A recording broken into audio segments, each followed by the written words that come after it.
Grab your Bibles. We are continuing our series in the book of Acts. If you don't have a Bible with this morning, we have a number of Bibles in the back. By the door where you came in, there's a little table underneath the offering box, and a bunch of baskets are blue Bibles. We would love for you to follow along. If you don't own a Bible, like you don't have one anywhere, or it's a version you don't understand, please talk to me. I'd love to help you get something so you can follow along. We're in the book of Acts. That's the fifth book of the New Testament. We are picking up in chapter 14. Chapter 14.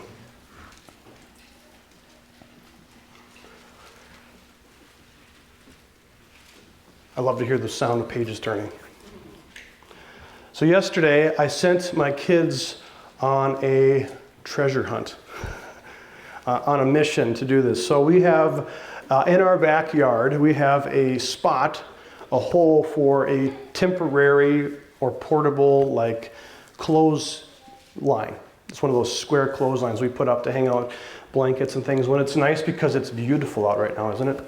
But the problem with our backyard is it's north facing, and the sun gets it and it melts the snow, but yet then it freezes really fast. So our backyard is covered in this great sheet of crusty, icy snow that's really hard. And somewhere underneath there is a hole for this. And so I thought, well, I could go out there and dig around, or I can bribe my children to do it.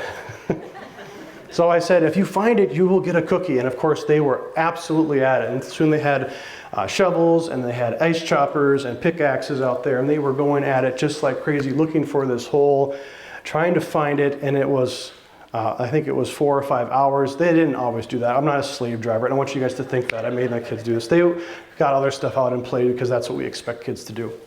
But as I was helping, my son was helping me look for something in the front yard, we were walked by a hole where my sump pump runs into. And he goes, Dad, look, there's the hole. We found it. I said, close, but not quite. Close, but not quite.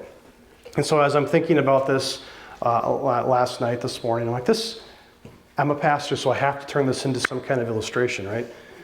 This is what people do. I have yet to have a conversation with somebody who isn't looking for something spiritual, who isn't looking for some kind of spiritual conversation or depth. I remember growing up, we'd go to bonfires in the high school, and we'd sit around these fires late at night and just stare out there, and we'd have these conversations, bonfire conversations that just got kind of deep, just got searching questions about life and what's the meaning and what's this thing about reality and what do we do with it. And I haven't met a single person who doesn't enjoy those conversations at some level. Now, if you get to sometimes you talk about Jesus or God, sometimes people get a little tense. Okay, that's fine.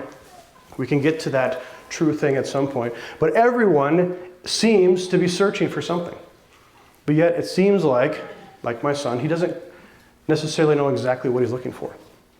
I know I'm looking for a hole somewhere. There it is. How many times are people satisfied with the first thing they find that comes along that looks like something they could follow, that looks like something that could be spiritually satisfying, that looks like something that they want? And see, there's the first sign, that something looks like something that they want. It looks like something that might satisfy what they think they need. And this is the tricky thing as Christians, because we come to worship God, we come to serve and learn about Jesus, and we get to see and to learn and to really encounter the true Jesus of the Bible, the true God of the Scriptures.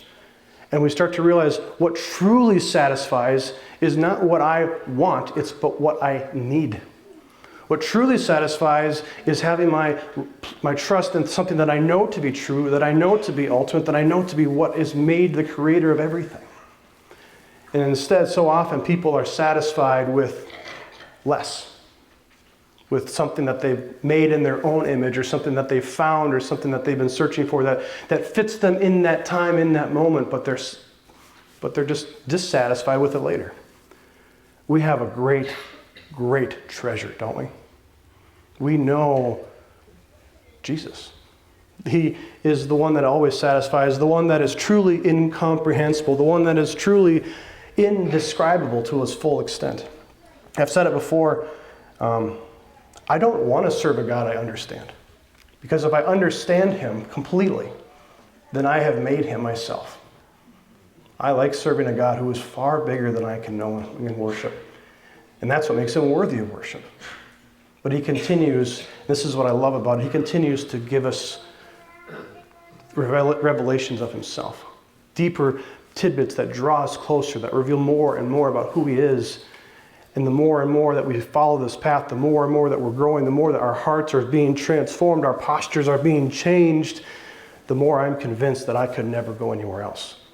That, man, I was satisfied with the dumb hole in the front yard when I could have had the grandeurs of heaven. Lewis talks about that a lot. He says we're satisfied making mud pies in the backyard when we are made for so much greater things. So much greater things. And here's what Paul and Barnabas are going to kind of run into in this chunk. It's kind of an interesting passage, and it's really the first encounter that Paul and Barnabas have with people who truly are just straight up anti-Christian, anti-God, anti-anything. And so they are in this place called Iconium, chapter 14, verse 1. Hey, Shelby, you want to pull up that first picture?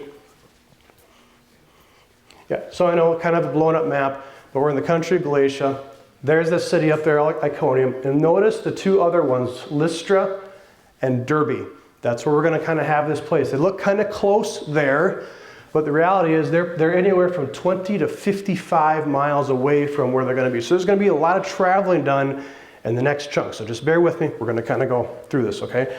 So verse 1, it says, now at Iconium, they entered together into the Jewish synagogue and spoke in such a way that a great number of both Jews and Greeks believed. Both Jews and Greeks believed. Okay, Shelby, you want to put that next, not the next one after this. Perfect. This is a picture of what a synagogue would look like. Because these are kind of important, because here's what goes on in a synagogue. It's a gathering place of ideas. This is not a temple. This is not where they would go and do sacrifices. This is a common gathering place of ideas and sharing of knowledge, because they didn't have phones, they didn't have social media, they didn't even have books really, so they had a place to gather, because what did you do when you didn't have those things? You talked to people. And if you wanted to gain ideas and learn about things, you couldn't Google it, you had to talk to people. You had to go to wise teachers. And so as you imagine, when you get people together who think they know what they're talking about, you would have some discussions, maybe some debates. So whenever you read in the book of Acts, Paul and Barnabas or Paul and Timothy or Paul and whoever, the first thing they do is they go to the local synagogue because they want to encounter the people. Because they have not just an opinion, they have a great truth to bear. They are carrying around the true light. They're not just saying, hey, I've got another idea that could possibly fill your life. He says, I know the secret. I know the truth that can satisfy the deepest longings of your heart, that God has put eternity in your hearts, and I have the perfect thing that fits there. And so he wants to go because he is driven passionately by this message. Driven, excited. So they go to this synagogue. You want to go to the next one? Just help me, just another view. And then you can see the colonnades and the pillars, and it's beautiful and stuff. And they would go there, and they spoke in such a way that a great number of both Jews and Greeks believed. So we've got all sorts of people here. We've got the traditional Jews who don't know Jesus yet but are fully understand the Old Testament. We've got Greeks who are totally have no idea what's going on. They have all of their pagan, their foreign gods. They have Greeks who are like, yeah, I've heard about this God, this Jesus guy, but I don't know what to do with him. We've got all things going on in this synagogue, in this town, because Galatia is really a mix of people. They've got some Jews, they've got some Gentiles, they've got some retired Roman. This is a common place where Roman generals who retire would go to, or Roman lieutenants would go. And so there's a whole meeting, so just a melting pot of ideas. But, this is verse 2, the unbelieving Jews stirred up the Gentiles and poisoned their mind against the brothers. Okay, but they poisoned their minds. Something is going on. They have intentionally attacked what is going on. I mean, you're presenting truth that is hard to understand, that is hard to deal with. People are going to get a little frustrated. The Bible tells us this. He says, to those who do not know that they need the gospel, those who do not understand, the gospel is literally foolishness to them. And if someone comes to your friend and they're saying what you think is foolishness, you might get a little defensive. You might get a little bit of this. And they shut our minds. They shut it out. But these people, as we're going to see, have become a problem. They're going to be a huge problem for Paul and Barnabas in this text. They're poisoning their minds. Poisoning their minds. Telling them things that they want to hear. Telling them things that they think they want to hear. When really, Paul and Barnabas are carrying the gospel of what they need to hear. What changes their hearts. What changes their minds. And so you think you encounter this opposition. You think that they'd be stirring up this strife against them. That they'd just be like, okay, you know what? I'm out. I'm done. I'm done with this. I don't want to be here. And so I love the response in verse 3. So they remained there for a long time. That was exactly how I would handle conflict. Oh, let's stay closer. They stayed there for a long time, speaking boldly for the Lord, who bore witness to the word of his grace, granting signs and wonders to be done by their hand. It's interesting, the Greek word for boldly here actually means freely and openly. So it's boldly, but this isn't like a secret underground movement. They didn't like have this opposition and be like, okay, knock 3 times on the door and the far left corner and then go down to the basement and the password is turkey. Like there's none of this secret stuff going on. They are open. They are freely discussing this. They're just like, do what you want. This gospel to me is of vital, vital importance. And that really shows us. We see this in history again and again. The fact that Jesus came, that he died for you, that we didn't deserve it, that we could have life everlasting with Jesus. They're saying, my life is not worth as much as what this gospel is to these people. That's raising the elevation. That's got to speak volumes to people that says, I will stay amidst the chaos, amidst opposition, amidst the strife, and I will speak to you the words of life because I think that they have everlasting value beyond what you can understand. That's driving Paul and Barnabas. Now you get to the end of chapter 3, and sometimes we want to jump right to this. It says, and we see signs and wonders done by the hands of the apostles. And we think, wow, that's what we want. That's not the end goal. That is not the end goal. That was an approval. That was an affirmation. That's God saying, yes, this is what I want to happen. I want my gospel to go forward in the midst of oppositions. And yet this is what we'll see as approving this is good. This is of God. This is of me. This isn't a formula saying if you do this, then signs and wonders happen. That is not what this is about. What this is about is God saying, let me demonstrate my power to a people who are hostile. Let me demonstrate and approve of my workers who are preaching really the greatest spiritual, supernatural miracle in the history of ever is the transformation of a heart. That is far greater than any sign gift that we can see. Far greater. So they remained there for a long time. But the people of the city, there's a lot of buts in this passage, but the people of the city, this is verse 4, were divided. Some sided with the Jews, some sided with the apostles. When an attempt was made by both Gentiles and Jews with their rulers to mistreat them and to stone them. Now this kind of gets brushed off like an attempt was made, like it kind of just this happenstance thing. But again, if you go to that Greek word, it's basically the word for plot. They are plotting to take the life of Paul and Barnabas. They want to eliminate him. They are frustrated with him. They do not like what he's doing. This should maybe sound a little bit familiar. This maybe sounds a little bit like the Pharisees plotting to kill Jesus. And I think if I were Paul and Barnabas and I heard this, they'd be like, yes, we're on the right track.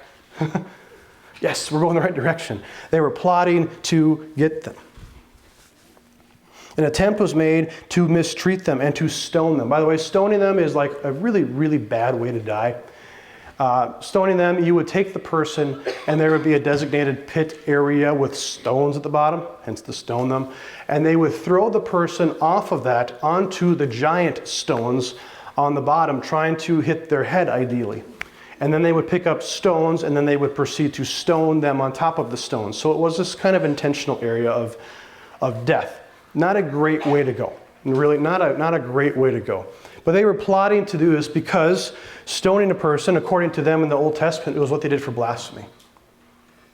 But what is ironic about this is that they are the ones who are going to commit the blasphemy here in a little bit. So they learned of it, Paul and Barnabas learned of it, and they fled to the cities of Lystra and Derbe. Can you pull back up that second map, Shelby? Perfect. So we're kind of going on up there too. So they are fleeing mostly to Lystra and Derbe. They're moving away from the city of Iconium. They're getting out of there. But this distance thing is important because these opposition people aren't done yet. They're going to follow Paul and Barnabas to these other cities. I think this is really interesting. They are going out of their way to follow Paul and Barnabas to Lystra and Derbe to continue to try to plot against them. This is some deep hate. This is some deep mistrust and mishating. This is what happens when the gospel starts to take root in people's heart and they start to be like, no, this is not what I want. I don't want to be changed. And so they double down. They double down. Hatred and division so much come from a heart that doesn't want to change from what it thinks it knows is right. So they flee to the cities of Lystra and Derbe. In the area of that last map, Shelby. In the cities of Lycaonia, it's a general area of Lycaonia. So that's a little bit further away. You see how far they have to travel to do this stuff. And there, this is what they do. So they're not afraid off, they're not scared off, and there they continue to preach the gospel. Nothing will hinder them from the greatest message, from the life-changing message. If your life has been so altered by something, you are driven to share with that, right? To say, nothing compares to how my life has been changed with what this message has done for me, what Jesus has done for me. Nothing compares. They cannot be dissuaded, even though multiple threats to their life have been taken at them. They have been driven out of the city where they are to other cities. They are being followed around from city to city, continually being threatened. At some point, if this was a made-up message or something that you were bought into half-heartedly, you would say, I'm done. But they doubled down. And that should tell us that this really is really true. It's really true. Christianity is one of those, is the only religion, if you look at the history and you study all religions, it's one of the only ones where people are like, they continue to be persecuted. They even get stronger in their faith. If you persecute other people, they're just like, nope, we'll recant, we'll get out of it. But Christians say, I will never. And they double down. In fact, it gave one of the church fathers, Tertullian, the great phrase, the blood of the martyrs is the seed of the church, because the further you press and persecute Christianity, the faster it seems to grow. That's an amazing thing. So it must have some kind of truth to it. Some kind of truth to it.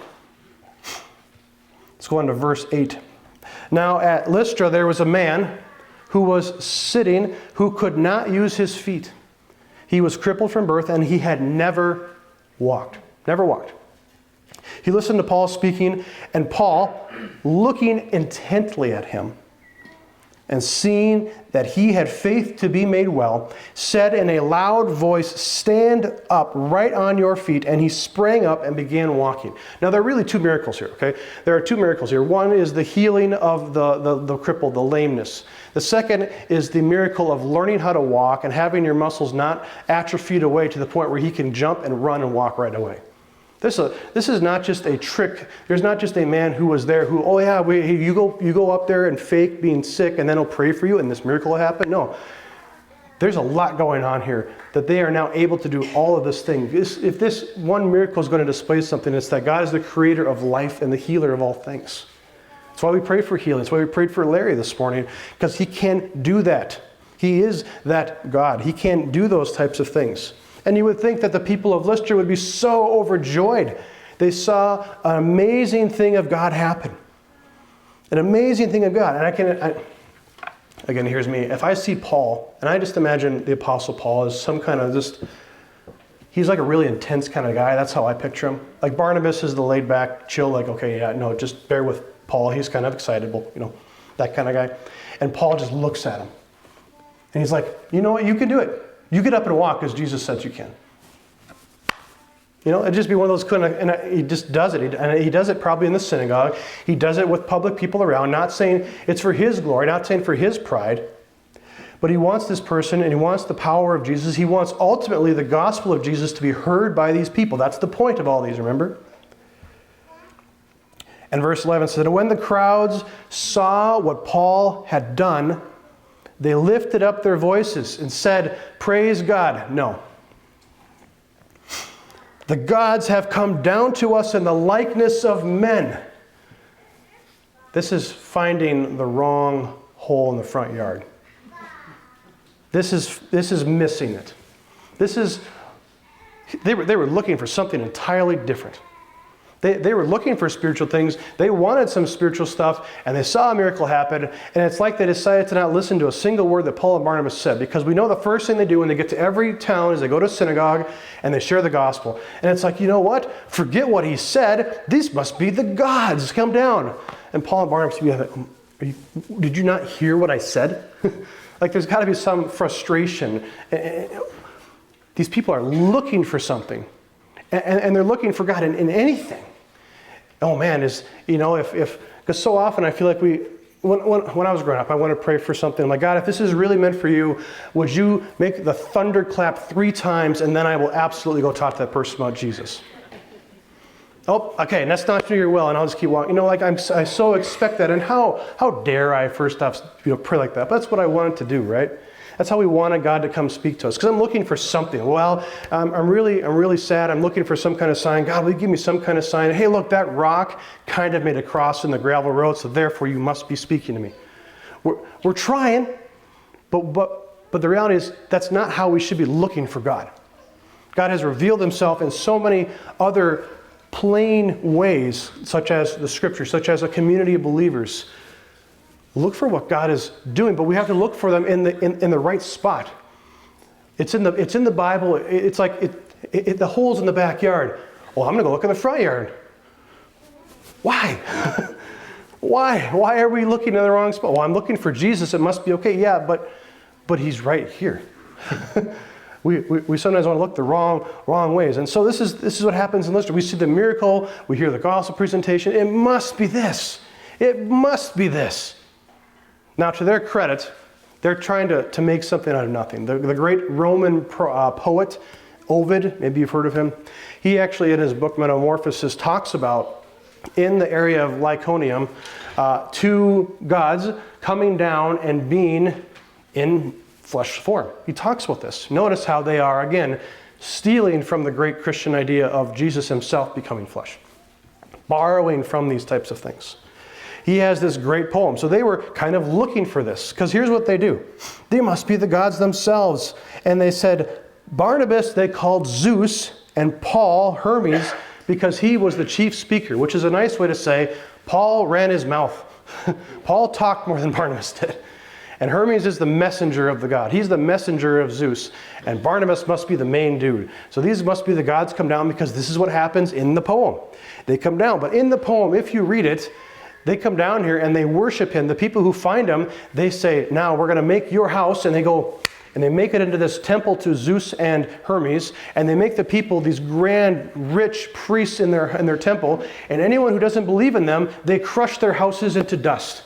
So the people are like, they're trying to brown nose their way into this right away. They're like, this must be the God. Let's all get in line and try to lick his boots as fast as I can, because this is what we want, because this is what we've been expecting. I don't care what they say about the gospel. I want what I want, because I want the glory. I want to be raised up, and I want all the riches. You see how this becomes really twisted really fast? Really twisted really fast. And the priest of Zeus, whose temple was right there at the entrance, brought out oxen and garlands to the gates and wanted to offer sacrifices to them right in front of all the crowds. There is so much political and social maneuvering going on here for power. So much going on here. And Paul and Barnabas have got to be just exasperated, saying this is not what the gospel is about.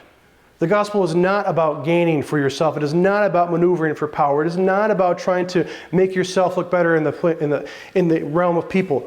It is about how do you encounter grace. You that were once dead in sins, and Jesus has made you alive. That you were once lost, but now you are found. That when we are our weakest is when Jesus is the strongest. It's not I who live, but Christ who lives in me.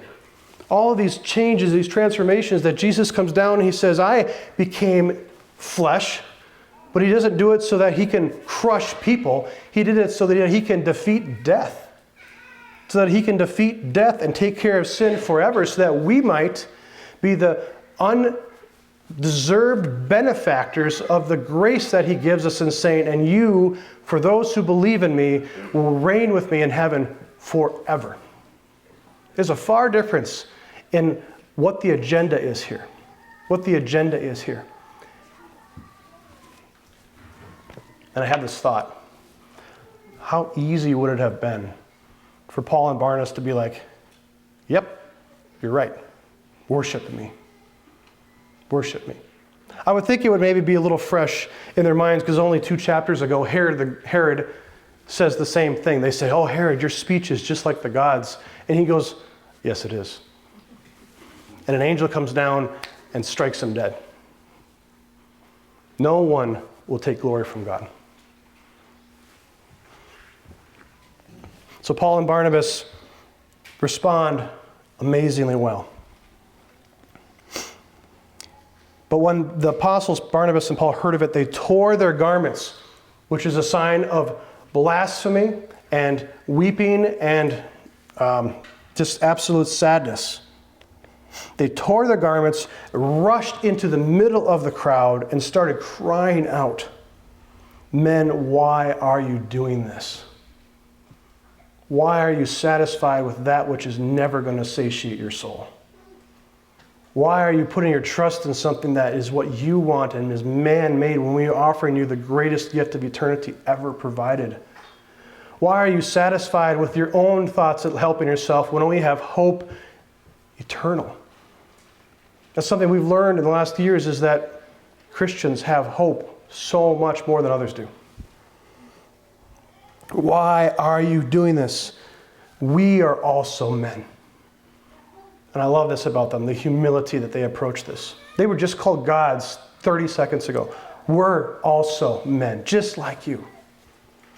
Of the same nature. They're using philosophy language. They're saying we're the same. There's no greater elevation in me. There's no greater, they're not less than me because I've been a Christian longer than you, because I'm Paul and I just healed the lame man. He goes, no, we're the same. We have this access to the same God, the same Spirit, the same Jesus. There's no levels. There's no hierarchy here. We're just like you. Don't worship us. Don't make us more than we are, because it's to your detriment. Because you will miss out on the great gifts and joy of following in Jesus. And he throws himself down, and we bring you the good news. The good news we bring, which is another word for the gospel. That's what the word is in Greek, the gospel. That you should turn from these vain things, these things that are about yourself, these things with your own agenda, to a living God. Not a God who's dead, not a God who's made up, not a God who's of just stories, but a God who is living and active and real. He's real. Who made the heavens and the earth and the sea and all that is in them. He's not just a God of something. You know, Hermes is the God of messages, the God of delivery. No. There's none of that just here and there. This is the God of all, the Creator God who spoke everything into motion. And this is the God that they're offering, and we're just the men that bring it. In past generations, he allowed the nations to walk in their own ways. We see this. We read the Old Testament. We see history. There is some leniency to do what they want to do. Yet he did not leave himself without a witness.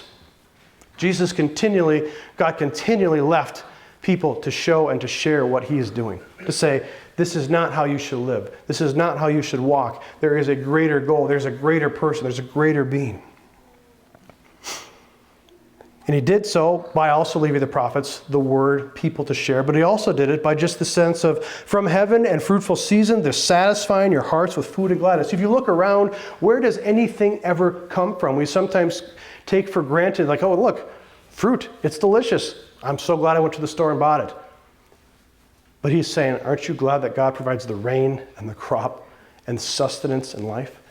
It seems to hearken back to, give us this day our daily bread. The reminder of God's providence in every nuanced part of our life. Even with these words, they scarcely restrained the people from offering sacrifice to them. The pleading of them, the pleading of Paul and Barnabas, and that barely held them back from doing what they wanted to do. What a powerful thing is personal agenda and personal desire. So we're going to do 2 more verses because it kind of ends here in verse 20. But the Jews came from Antioch and Iconium, the same people we encountered early on, the same Jews, and they persuaded the crowds, and they stoned Paul and dragged him out of the city, supposing that he was dead. They traveled all that way to rile up the crowd, to stone him. But here's where we have to end. But when the disciples gathered around him, which is Paul, he rose up and entered the city. And on the next day, then he went on with Barnabas and Derbe. But can you just imagine for just a second? The entire town was stirred up in a mob justice, taking him outside and stoned him. Even if he wasn't dead, he was pretty close where the whole crowd was like, yep, he's dead. He was right there if he wasn't dead. And Paul gets up and he doesn't be like, okay, let's go find the hospital in another town. He goes back into Lystra. Can you imagine walking in and people looking at him and he's just like, hey. People looking at him. You know what's so interesting about Lystra? This is where Timothy is born. And again, I'm jumping, but do you think that maybe the power of Paul's story and his testimony saying, even if you beat me and try to kill me, I will come back and I will share with you what is important? You don't think Timothy's grandmother saw that, had some kind of impact by that? And Timothy, who was the pastor of Ephesus later, that Paul writes the letters of Timothy to? You don't think there's some impact of this, some later coming on? And I can just imagine, you think this is it? You think this is something great that I can walk back in here? Your gods, you think your gods are just people who have their own personal agendas. My God can defeat death and raise me up, and it's far more important to me. I would wonder if this didn't stop, if they didn't stop pursuing him after that, saying, what else can we do to him? What else can we do to him? He values the gospel far too much. This is more than just a personal story, more than just a personal truth, vendetta or claim or agenda. This is something that he believes with his very being that is true for the possible everything. We're going to celebrate communion in just a minute, but I think of a story. You guys have maybe seen this video. There's a famous guy, maybe the magician Penn and Teller, maybe you've heard of him. He has a very famous video. It's happened a number of years ago, probably 10 years ago. And he was doing a magic show, and a guy came to his show, and he's a professional, he's an evangelist, and he wanted to share with him, I believe it's Penn, the gospel of Jesus. So he comes to him after the show, and he hands him the Testament and shares him the gospel. And he doesn't do anything with it because Penn's an avid non-believer, doesn't believe in Christianity. But he comes on, he does this video blog afterwards, and this is what became so famous, is he goes, now, I don't agree with that at all, and he goes, I have other reasons why I don't believe in Christianity. He goes, but that person, he really cared about me, and he really believed it was true. And I really respect that, because he says, how much do you have to hate a guy to not share with him what you think is the most important truth in the world? If you truly think that I am on a train destined for hell and you don't say anything about it, you must not really care about me or believe it. And he was so convinced that if you really did care and you really do think, and this is really true, you'd really go out of your way to share a little bit of love. To say, hey, can I share with you? Can I share with you? I suspect that none of you are going to get called Zeus and Hermes in the week, but go in the power of the Spirit in you and look for opportunities where God is saying, here's where we speak up. Here's where we share what Jesus has done for us. Go in peace. Have a great week. Call me with questions. See you guys.